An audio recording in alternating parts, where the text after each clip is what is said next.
So first question, how do we activate or deactivate the add-in, or how do we even know it's working? First of all, whenever you install the add-in, it should be activated automatically, and you're gonna have this AutoSave tab up here.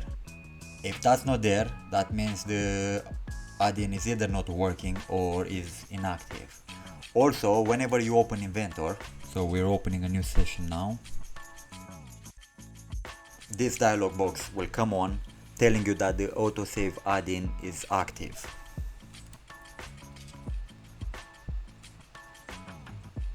Keep in mind that whenever you are in the Home tab in Inventor, the AutoSave tab won't be shown here, so you have to open a file in order for the tab to be shown, right?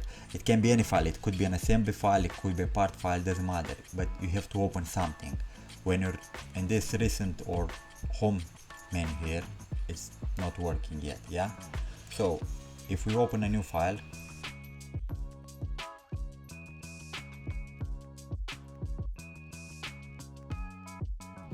right, you could see our tab is here.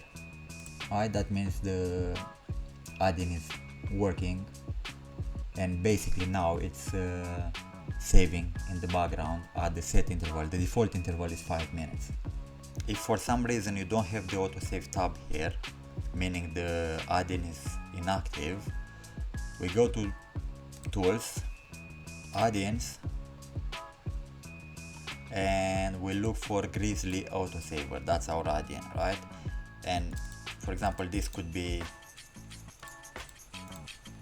like that, unloaded, in which case we either double click on it to load it and then load automatically to make sure it's loading automatically every time we open Inventor.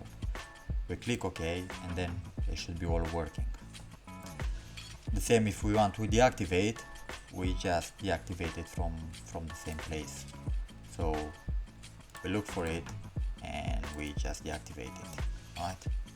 So now it won't be active anymore.